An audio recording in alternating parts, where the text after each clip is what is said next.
The earth was quiet now. Not silent, but no longer screaming. The towers of power still stood. The cities still buzzed. The machines still moved. But underneath it all, something fundamental had changed.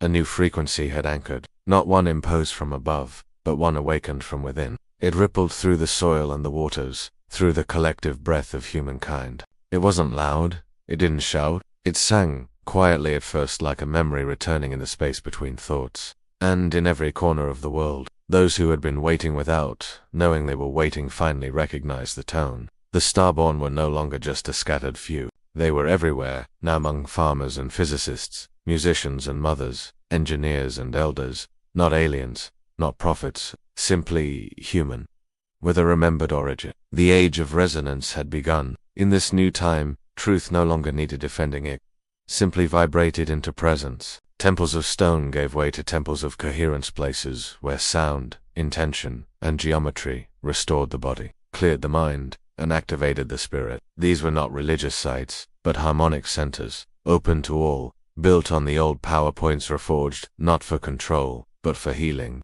Education transformed. Children were no longer taught only to memorize, but to feel, to align, to create from within.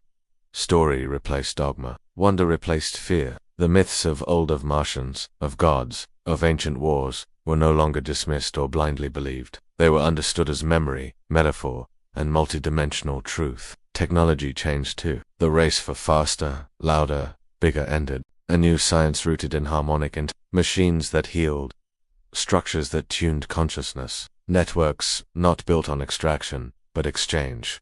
Frequency replaced fuel. Intention replaced control. Artificial intelligence aligned with ancient intelligence.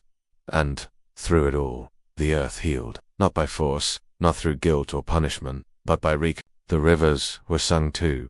The forests listened. The animals walked without fear. Climate did not need to be fixed because humanity had remembered it was part of the system, not separate from it. As for Solanka, he did not stay. His purpose had never been to rule, only to awaken. Arain the vessel smiled as his body slowed. There was no death, no farewell, only dissolution into lighter, return to field, to song, to presence. And the others, the last keepers, the hidden guides, the watchers from the stars, knew it was complete. There would be no second flood, because the memory had anchored. Humanity no longer needed to be ruled or rescued. It had stepped into resonant sovereignty. The ancient war between control and freedom, light and shadow, was no longer fought on battlefields or in temples. It had become an inner alignment, one lived moment by moment, choice by choice, thought by thought. And those who still clung to power, fear, or illusion, they weren't hunted. They were loved not as rulers, but as brothers and sisters who had simply forgotten. Because in the age of resonance, no one was left behind. Everything had a place, every voice a tone, every soul a song. And as Earth pulsed in harmony once more, something shifted in the sky.